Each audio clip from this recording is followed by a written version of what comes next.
Up next, the Cannabis Reporter Radio Show with Snowden Bishop. After this message. Evergreen's calling. Most people don't realize that cannabis is serious business that requires serious technology solutions. Hi, I'm Terry from Sunstate Technology Group, where we are seriously proud to provide technology and security systems that help cannabis companies compete and succeed.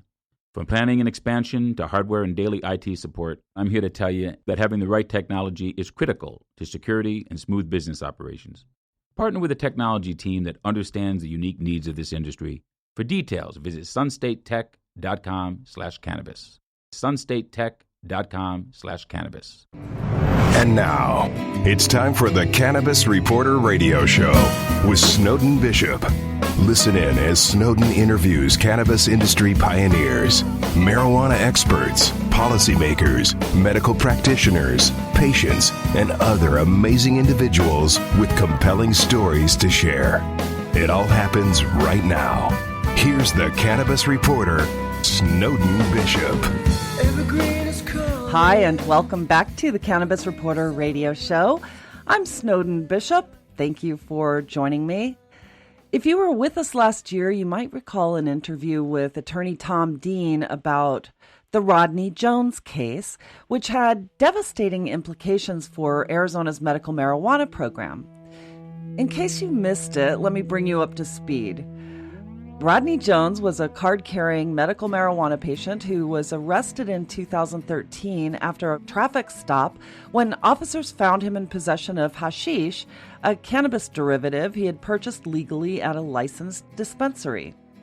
A year later, after prosecutors sufficiently convinced a jury that the hashish in his possession was not marijuana as defined in the Arizona Medical Marijuana Act, but rather cannabis, which is illegal to possess or consume under Arizona Criminal Code, Jones was convicted of felony possession and sentenced to a mandatory minimum sentence of more than 3 years in state prison. He spent 2.5 years of that term in prison before his appeal could be heard, and when appellate court justices ruled in favor of the prosecutors, they sent Rodney Jones back to prison to serve out the remainder of his sentence. This definitely was a case of being in the wrong place at the wrong time. He was arrested in Yavapai County, jurisdiction of the infamous prosecutor Sheila Polk, who is famous for her loud opposition to Arizona's medical marijuana program, and her prosecution of Rodney Jones was a huge win for her. The appellate court ruling essentially gutted protections for the vast majority of Arizona medical marijuana patients who rely on extracts for medical reasons, as most patients do prefer not to smoke their medicine.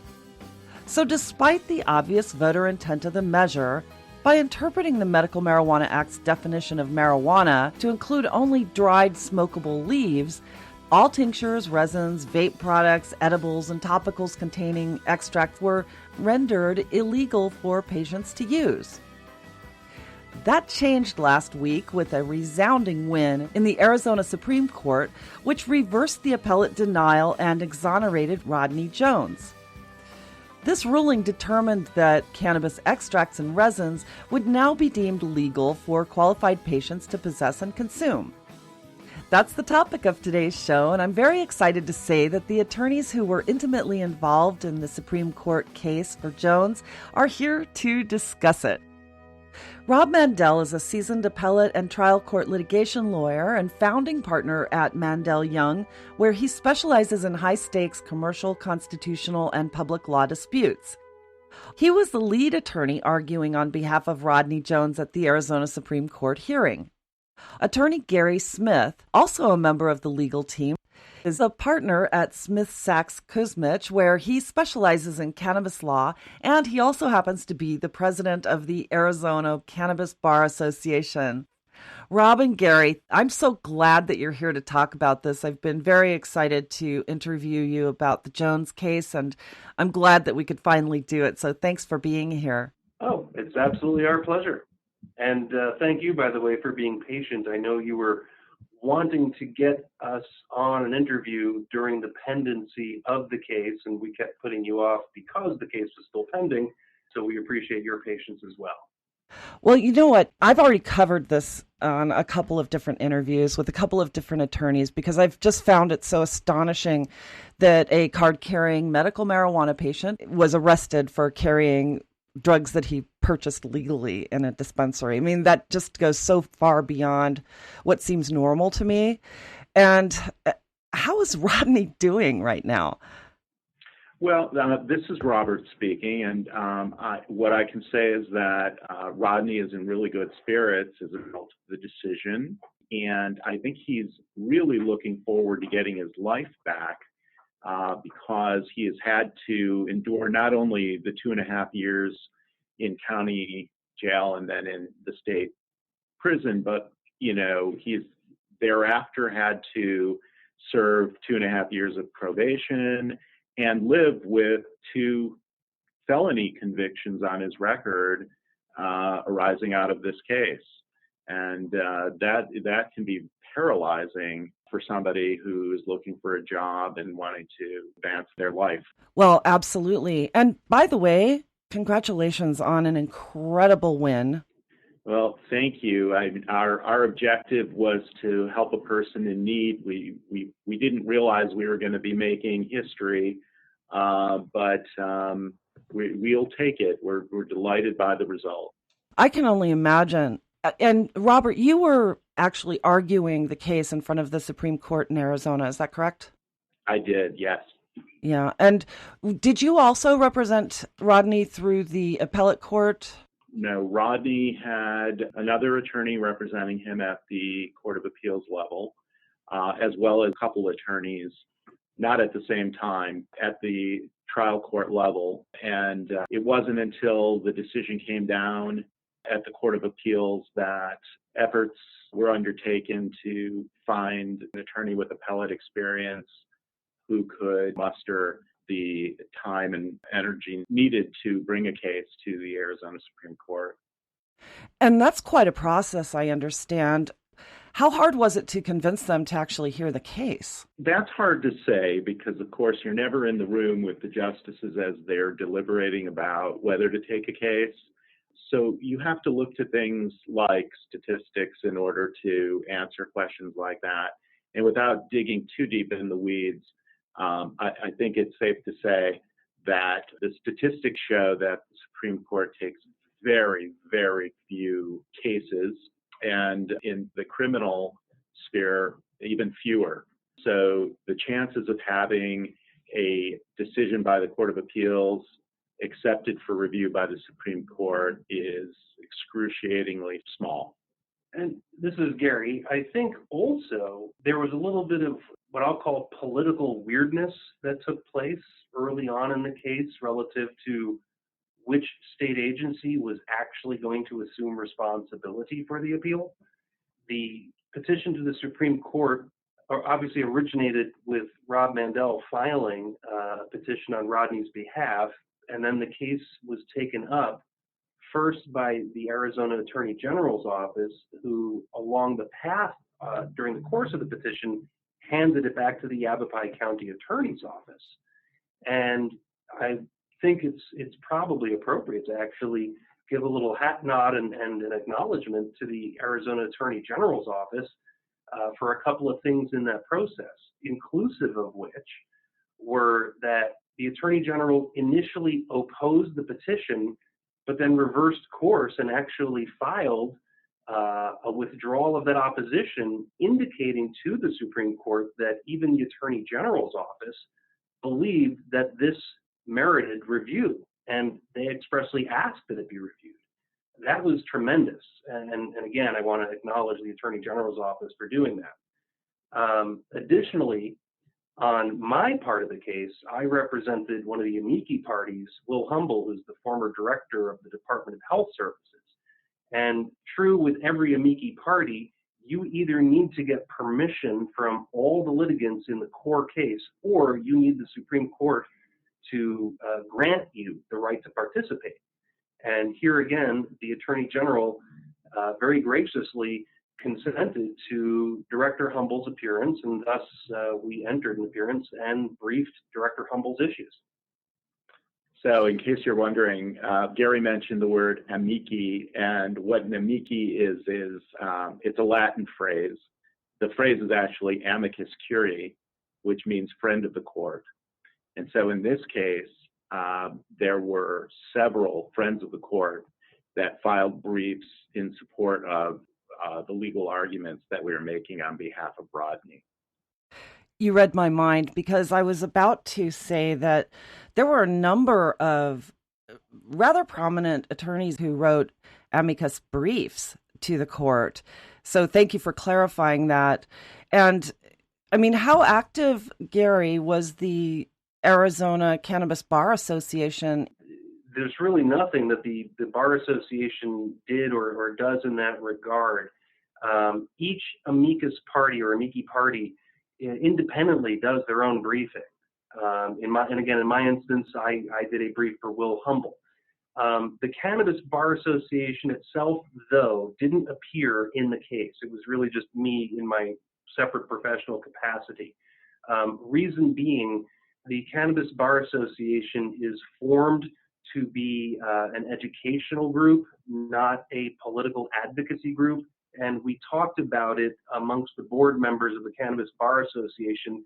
And without giving you too much glimpse inside, I can tell you that there was unanimity of opinion on the board that Rodney's case was absolutely worthy.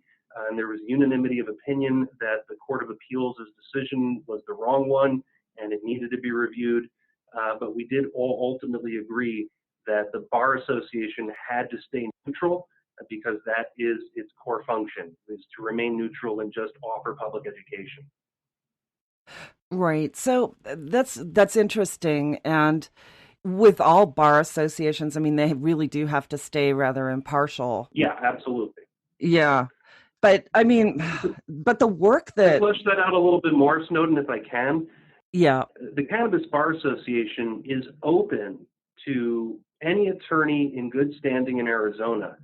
We don't discriminate based on beliefs. In point of fact, we have a variety of members who have a variety of opinions about cannabis.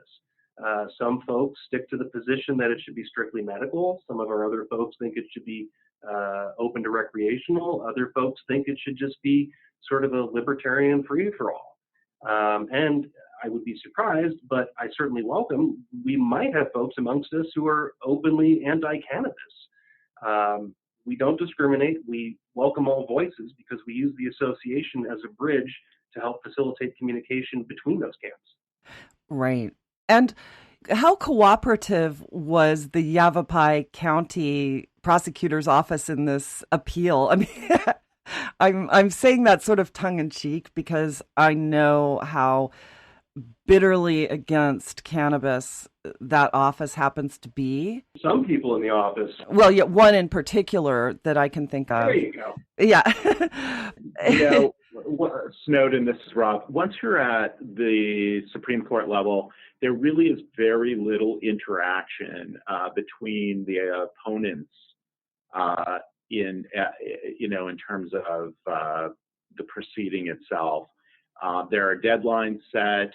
There are briefs that are filed on those deadlines. The only interaction that takes place is that each party has an obligation to serve their papers on the other side. And so there were no discussions other than perhaps a request here or there for an extension on a deadline. I think that the real fireworks take place at the trial court level. That's when you're going to find the telephone calls and the meetings between defense counsel and prosecutors in hearings and so forth, where the sort of thing that you're alluding to will sort of ring true. Yeah. Did you ever get the impression that the original prosecution of Rodney Jones was more of a political stunt? Well, I try to stay away from sort of the policy discussions like that, but there is no question that the county prosecutor in Yavapai County has been the staunchest of opponents of the Medical Marijuana Act and does anything and everything within her power to impose limits on the act and the scope of the act through the judicial system. And so I'll leave it to others to decide whether it was a mere coincidence or intentional that the county attorney decided to bring was brought against somebody who obviously would never have the financial resources to mount a defense against unlimited power and resources of the government. And so I don't think that's a coincidence. And I guess the other thing that probably isn't a coincidence, but I'll let others decide, was the timing of the prosecution of Rodney Jones, because it was well within a few weeks of the decision by the county attorney in Maricopa County to not appeal the decision in the Xander Welton case, which is an important case we'll be happy to talk about with you. It was well within just a week or two of that decision that the county prosecutor in Yavapai decided to dust off her file and find a case that she could prosecute against somebody for the use of an extract or a product made with extract. And that was the case that was ultimately brought against Rodney Jones. Yeah. Do you mind if I flesh that out a little bit, Snowden?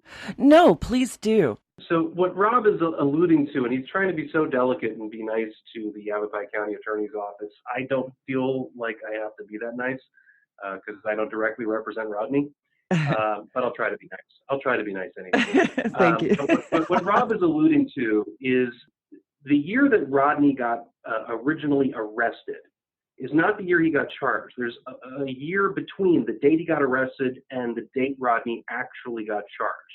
So what was happening in that between time? What was happening in that between time is there was a case down in Maricopa County involving Xander Welton and his parents. Xander, I think at the time of his case pending, was 5 years old and had some sort of a congenital medical condition that triggered something between like 20 and 30 grand mal seizures a day. And Xander's parents had kind of exhausted the limits of Western medicine. Nothing really helped Xander. Then they discovered cannabis oil, which of course is an extract, and it's at the epicenter of Rodney's case, same as it was in Xander's case. And in that time frame, the Maricopa County attorney, Bill Montgomery, was making public grumblings that he didn't think any of these extracted products were legal. And of course, Xander's parents wanted to do anything possible to make Xander's life better, but they didn't want to do it at the price of going to prison or having Xander go to prison. That would have been catastrophic for the family. So they filed a civil lawsuit here in Maricopa County seeking two things: declaratory relief and an injunction. And all they were asking was for the court to look at the Medical Marijuana Act and to declare thumbs up or thumbs down, are extracts part of the act? Yes or no? Binary question, very simple. And that's the same question raised in Rodney's case. Now, as it turns out, Superior Court Judge Catherine Cooper ruled on Xander's case in favor of extracts, and she wrote a really well-reasoned, well-worded opinion that walked through the analysis and came to the conclusion. And the Maricopa County Attorney's Office opted not to appeal it, which, granted, trial courts are not binding rulings statewide. They're only binding on the parties to the case.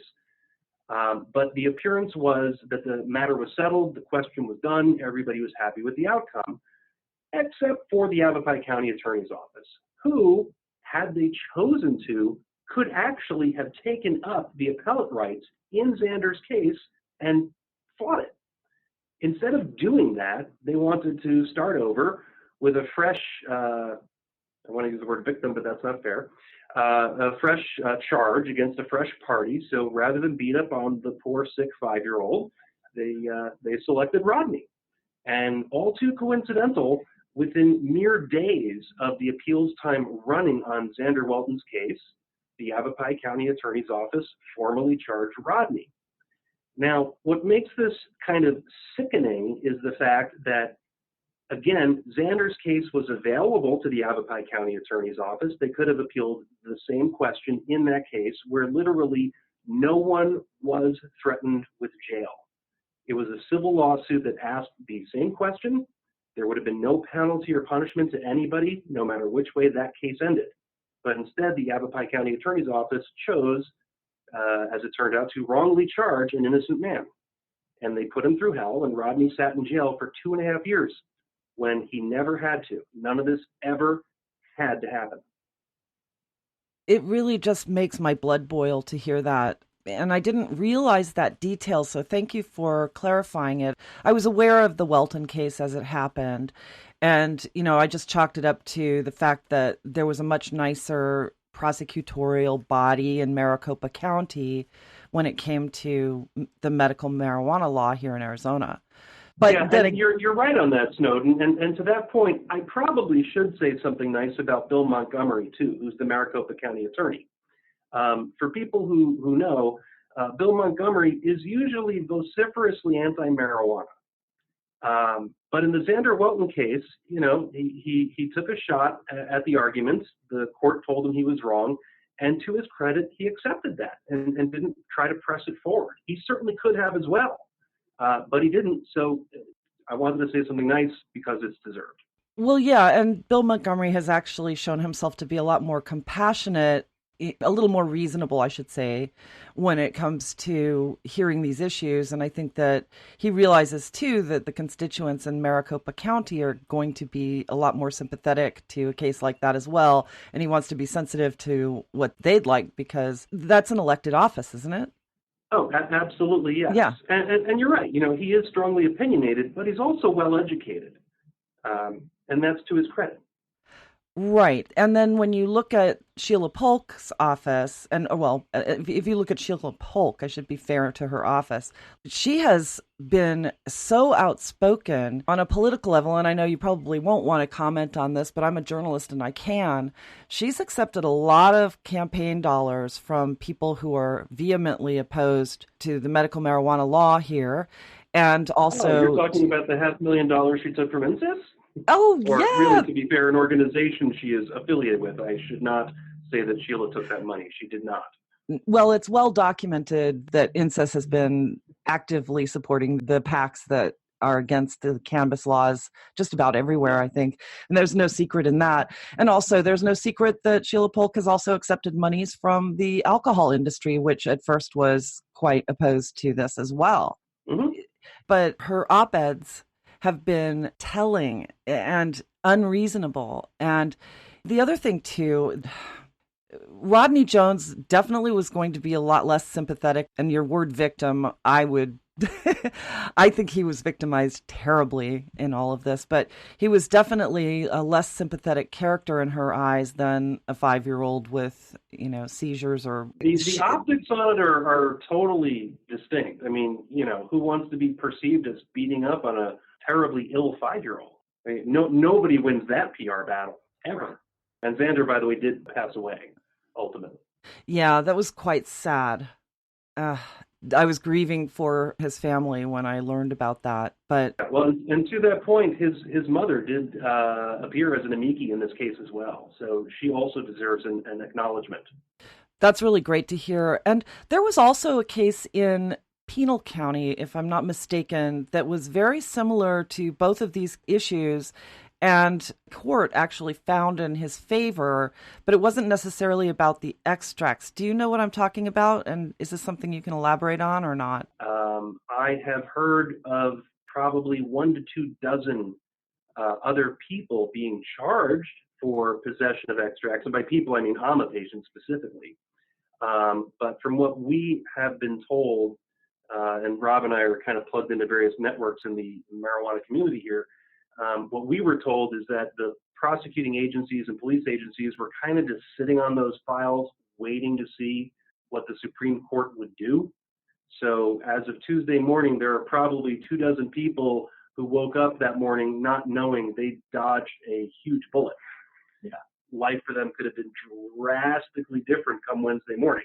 Yeah, that's for sure. Because had the decision gone the other way, and this is Rob speaking, I think the floodgates would have been opened, and everybody who needs and acquires products made from extracts, whether that be vape pens or any of the other numerous products, would have been targeted relentlessly by prosecutors in several of the counties. Oh, yeah. So, state prosecutors, I should say. So, and God only knows what would have happened to the dispensaries. Well, the dispensaries would have been the next target, I imagine. You know, there again, I think that the idea on the part of the prosecutors was, we want to go after those who have the fewest resources. So let's go after somebody like Rodney. But had this decision gone the other way, I think it would have been not only the patients being targeted, but the dispensaries, dispensary agents, caregivers, and let's not forget the physicians. I think everybody would have been a target at that point. So in that respect, I think, you know, it's sort of an epic win for the patients and the industry. You know, it's interesting that the AMMA was passed with a resounding approval, as I recall, in 2012. And it just seems so strange to me that for the last, it's been 7 years now, there are so many factions that have been fighting against it. And yet it's bringing in a lot of money to the state. So all seems very unjust. And also with that, it also brings a reduction in opioid deaths. It brings a reduction in crime. It brings greater health to the almost 200,000 patients now who qualify medically for the program. And let me underscore that for a moment. And this sort of riffs a little bit off of the thing we were discussing about the Yavapai County Attorney's Office. There are still people out there who don't acknowledge or believe that cannabis is medicine. But if you look back at human history, and I literally mean all of human history, back to its first recordings, this species we call humans have been alongside this species called cannabis the entire time. And there's strong archaeological evidence to demonstrate that cannabis was probably the first, if not amongst the top 3 first crops human beings ever learned to cultivate. There's archaeological evidence of it in the Fertile Crescent over in the Middle East. You will see reference to this throughout Egyptian archaeology. You can look throughout all countries and time. Chinese medicine has cannabis in it. There are South and Central American Indian tribes that have some cannabis in it. There's areas in African history that have cannabis in it, and it has always historically been used as medicine. This notion of a recreational thing or a recreational bad-for-you drug is only the child of recent propaganda with no science behind it. So it's not like we were establishing for the first time that this stuff was medicine. Far from it. We were reestablishing that it has always been medicine. Gary's pretty smart, Snowden, if you couldn't tell. Well, I already knew that. My mom is proud. Well, she should be. I mean, look what you're accomplishing these days. It's amazing. And I don't know your mother, but thank you to her for all the work that you're doing. Well, all I hear are things like, "Oh my God, you're a pot lawyer!" So yeah, there's that. That's true. My mom's proud too. She's been sending little snippets of my interviews to all of her friends. But she lives in Colorado, so you know. Well, so it's a lot more socially acceptable.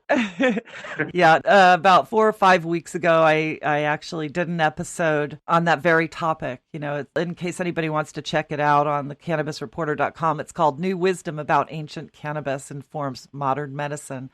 Mm-hmm. Oh, yeah.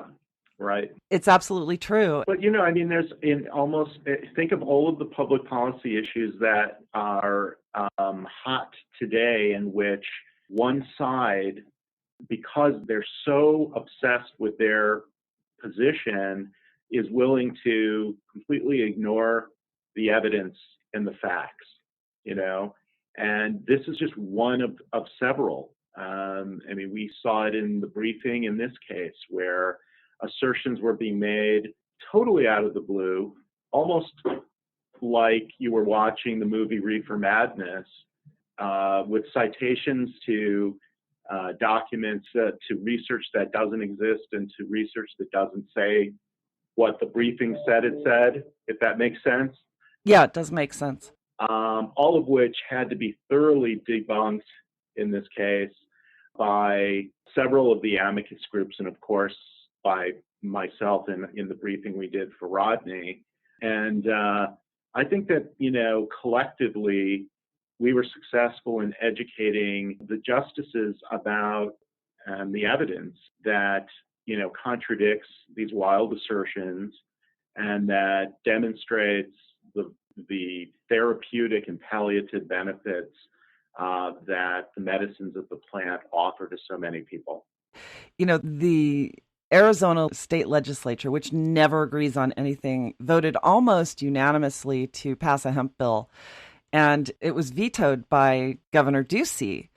And I found it astonishing that he would veto anything that had that much consensus because the parties are so divided, especially in the state.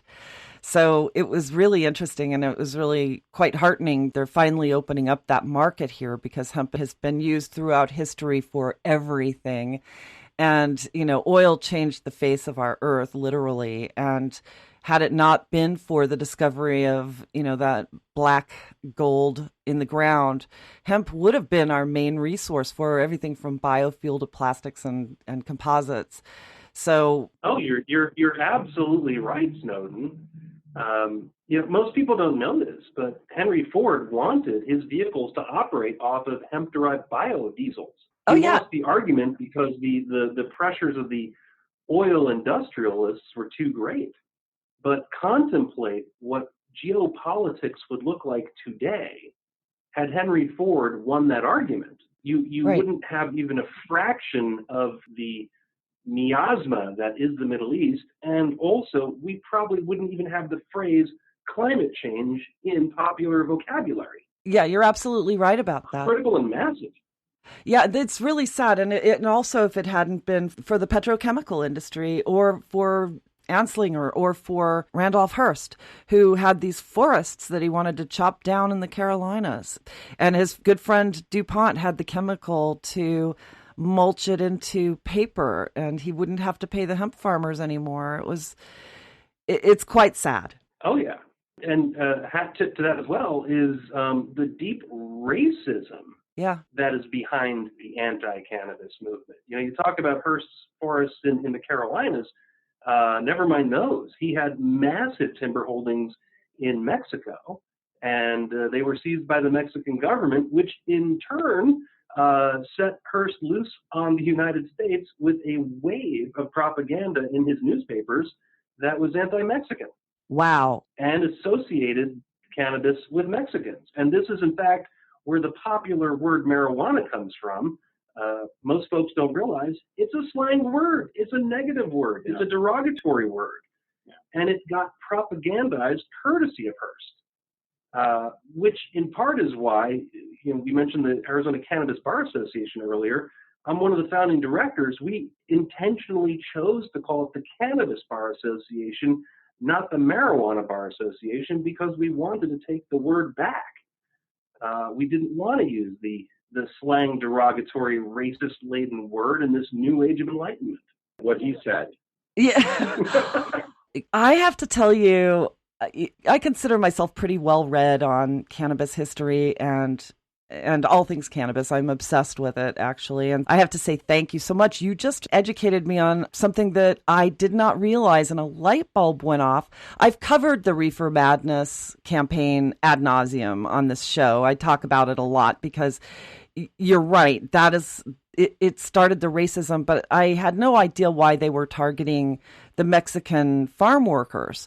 And to know that he actually had it in for the government. Wow, that makes sense. So thank you for sharing that. It's rare that I can learn something like that. That's so profound. So, wow. I'm not just the president of the Cannabis Bar Association. I'm also a client. Well, there you go. That's really fascinating. I'm going to look into that more. Yeah. And then bringing it back to the racism, 4 times more people of color are arrested and incarcerated than the same number of Caucasian people who are users of cannabis. And so the racism is so blatant and obvious in the way that it's impacted our criminal justice system and everything else. And when we were talking about Rodney Jones in the beginning, that was running through my head because I wonder if the same thing would have happened to him had he been a Caucasian college white boy? Yeah, with parents who worked in the Yavapai County prosecutor's office. And I hate to make light of it. I suppose when you do your Sheila Polk interview, you might pose that question to her. I have a funny feeling that she would never agree to be interviewed by me. Although you never know. Maybe she'll have a change of heart one day and perhaps one of the cannabis producers donates to her campaign and she'll come on my show and explain why she's changed her tune. I don't know. It's just all things are possible in this industry. If it would make her more comfortable, Rob and I are willing to go on with her if she needs company to feel comfortable. If I ever do invite her for an interview, I will certainly let her know.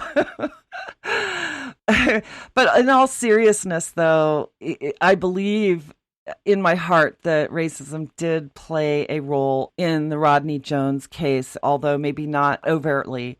And like I said in the beginning, what he's been through, I just can't even imagine. I mean, an otherwise law-abiding citizen who spent the money to get his medical marijuana card and went to a dispensary and instead of going on the street to buy the concentrates and hashish that he had on his possession at the time, it's so unjust what happened to him. And I'm really heartened to know that the Supreme Court actually ruled in his favor, but this is just, and like you were saying too, the impact on the industry would have been just so devastating. Let me ask you this, Gary. Yeah. I'm just wondering, with the industry being so dependent on the Arizona Medical Marijuana Act, right? When a ruling like this came in and almost none of the dispensaries took all of their concentrates off the shelf, was there a legal reason that it was okay for them not to do that? Or was everybody just risking that if they all act en masse, that they're not all going to be arrested at once? That is a great question, and I get asked that one a lot. The short answer is the Court of Appeals' decision at that time and all the way through Tuesday until the Supreme Court said otherwise. That decision was law of the land for Arizona, meaning that no patient, no agent, no dispensary could use, possess, consume, manufacture, or sell extracts, period, no qualifiers. So there was no law or color of law, to my knowledge, that would have permitted the dispensaries to stay the course by manufacturing and selling those products. So why did they do it? I think it was 50%. They had a strong good faith belief that this would eventually correct itself at the Supreme Court. And it was 50% incredibly high risk tolerant people. But none of it was legally sanctioned. They just assumed a risk, and they were very fortunate that it worked out. And as a lawyer who has dispensaries as clients, as well as other industry participants, I can tell you I was having a small ulcer over the problem over the last year. So the manufacturer of Tums and Rolaids made a lot of money off of me while I worried about this. But all lawyers have Tums and Rolaids at their side, so that's not that unusual. We just live with that. Yeah. But yeah, I mean, as I mentioned before, this was a nerve-wracking year for lots of different constituencies. Yeah. As a result of that decision. But we should be grateful that the system was able to correct itself so quickly.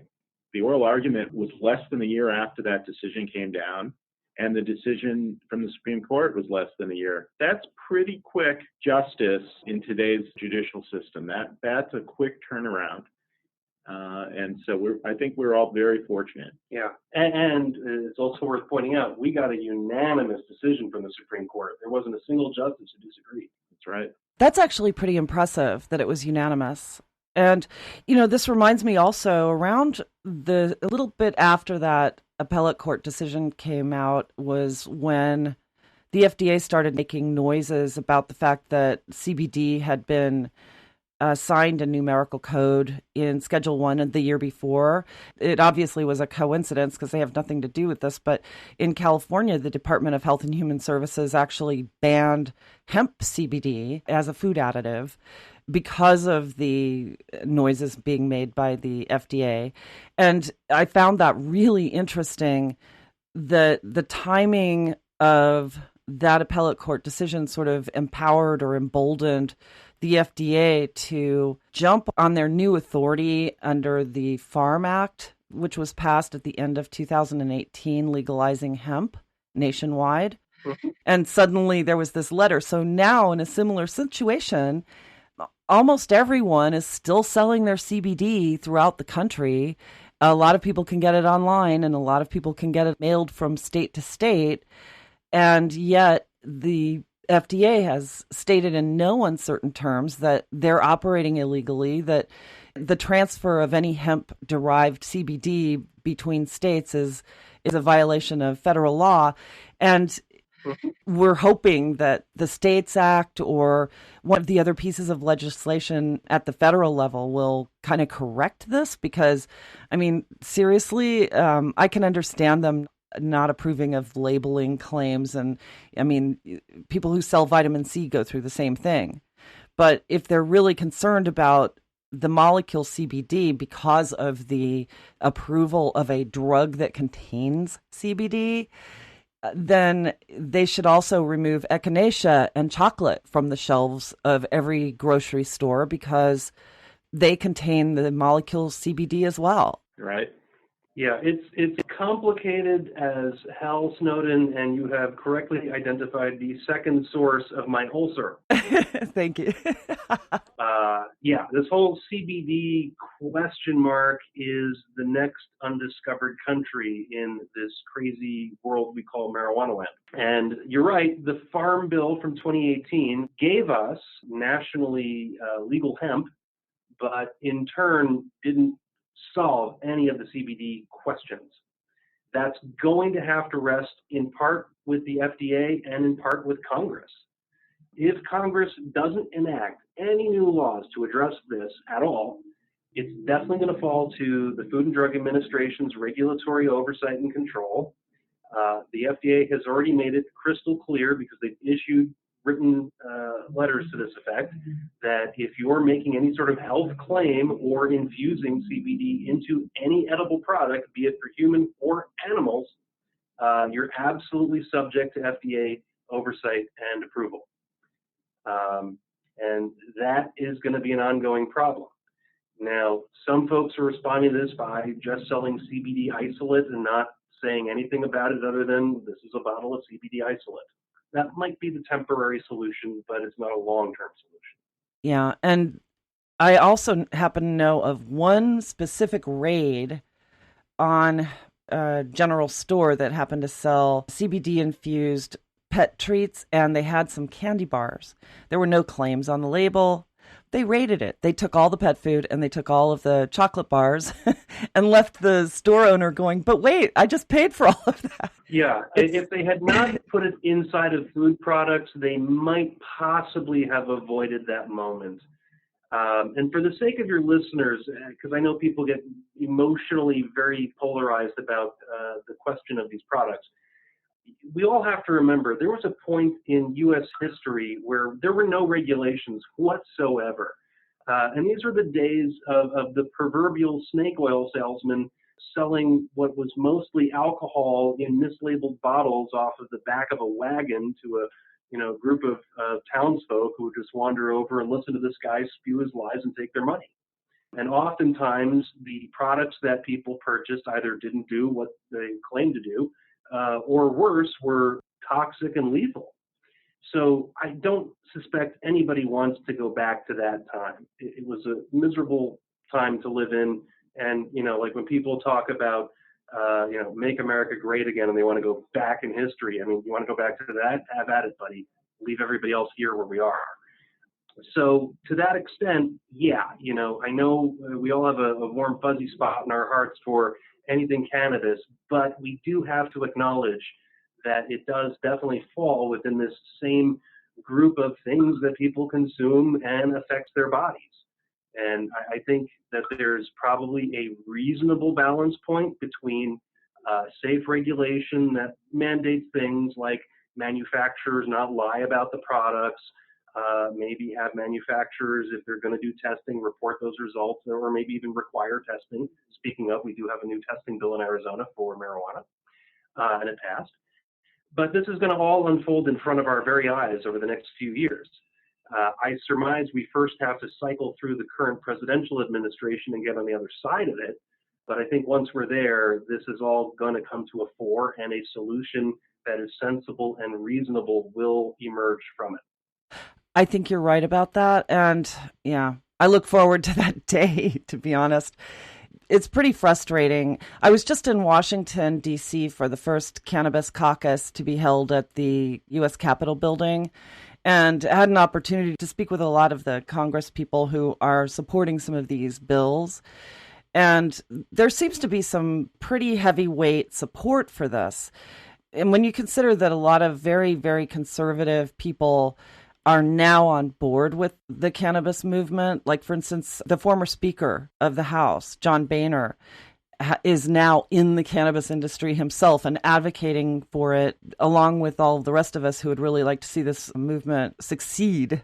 So I just hope that the federal agencies will get out of the way. And it's pretty insane. So what else is coming down the pike legally that we should know about? I know that there's the recent legislation that's going to correct some things in the Arizona legislature, but what about any legal cases pending that might affect the industry?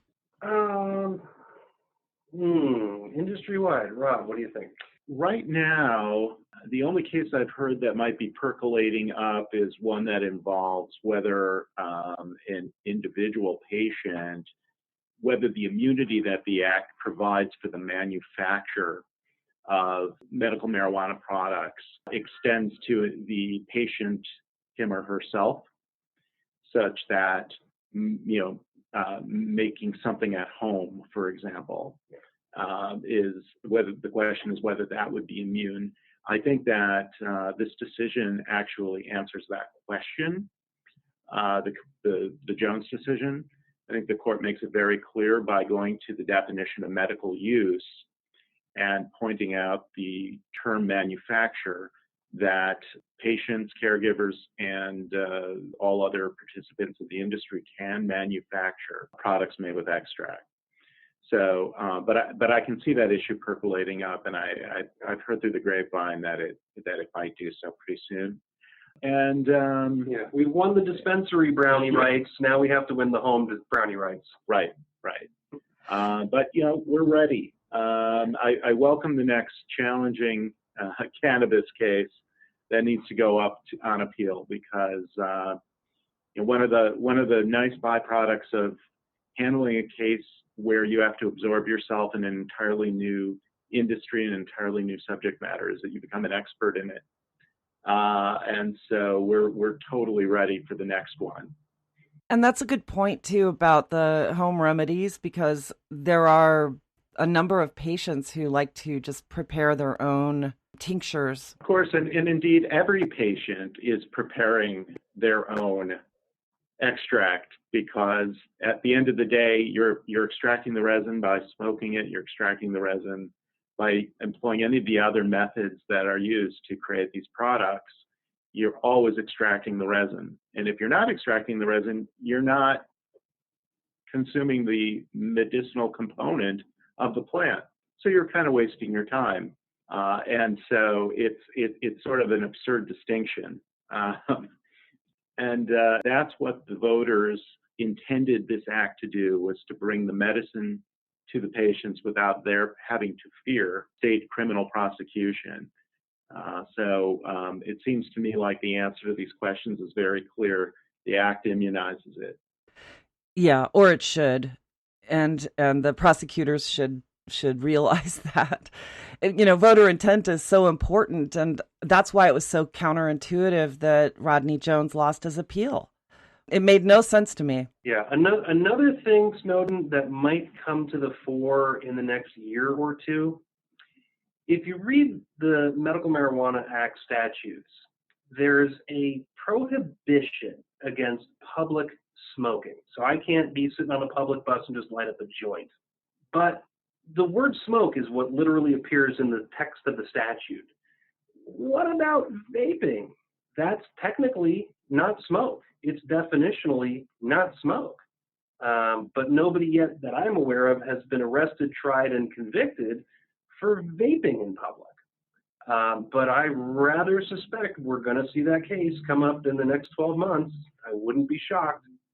That's a good point. I can see that easily happening. Mm-hmm. And I think that a literal interpretation of the act immunizes vaping in public. And so I can see that issue coming up for sure in another attempt by prosecutors to limit the scope of the act's protections. So stay tuned for that for sure. Yeah. Another interesting, a little bit deeper in the weeds, no pun intended, is that people need to recognize that the immunity that the act confers is not just an immunity from prosecution, but it's an immunity from arrest.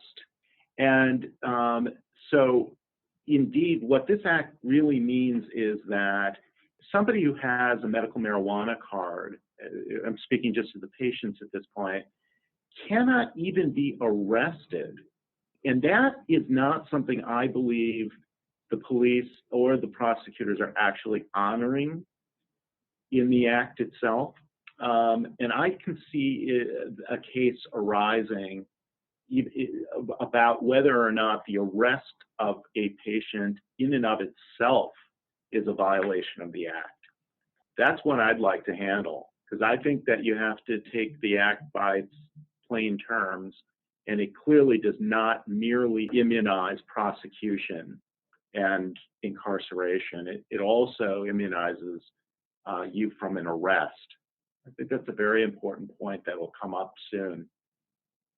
Yeah. If you've never had the exciting pleasure of being arrested, which I haven't, so I'm not speaking from experience, but I do understand it's not pleasant. How do you make it up to someone who spent 2.5 years in jail and has had to go see a parole officer or whatever he's had to do for the rest of the time and go through the expense of a trial like this? I mean, how do you make it up to someone for such an egregious, it seems like an abuse of prosecution? And especially if you do go back and you look at the voter intent of passing this measure and the protections that act should have provided to him, but ultimately failed to provide to him. So I wonder if there will be any reparations for him now that he's succeeded in the final Supreme Court decision here. This is Gary. I'll let Rob answer that because Rodney is Rob's client. But I will say, as preface, how do you give somebody 2.5 years of their life back? Assuming any remedies available, how does somebody get more time? I'm not aware of a method to solve that. Yeah, exactly. I mean, it's priceless. You can't replace it. It's gone. So, Rob, what do you think? Well, what I can say at this point is that no decisions have been made, but the question you're posing is being reviewed. And I'll point out that just the one thing that I can say at this point is that there is a United States Supreme Court case of recent vintage that holds that the state is responsible for reimbursing all expenses. In other words, any restitution, fees, or fine that a defendant who has been exonerated incurred as a result of the conviction. So there is U.S. Supreme Court precedent for getting those types of things refunded. And all I can say at this point is stay tuned for more news. Well, I look forward to hearing about that. And God bless Rodney Jones. Yeah. We're still absorbing the opinion. Yeah, I mean, we're still in week one, and it's, exactly. It's a nice day to be alive. Yeah. Well, I can only imagine how emotionally impactful that decision was for Rodney Jones in a good way. But at the same time, it's so bittersweet. It's like, well, see, I told you so. I should never have been incarcerated, and Sure, I'd love to speak with him at some point on or off the record, just to hear his thoughts on this. So let me know if he's ever willing to, even just provide a quote for an article, because this is just such an important issue. And it's part and parcel of just solving, this mass incarceration problem that we have. But I'd love to hear from him at some point if he's ever willing to speak with me about this. And I'd actually love to have him on the show. So please, let him know that. We will certainly let him know. Oh, Sure.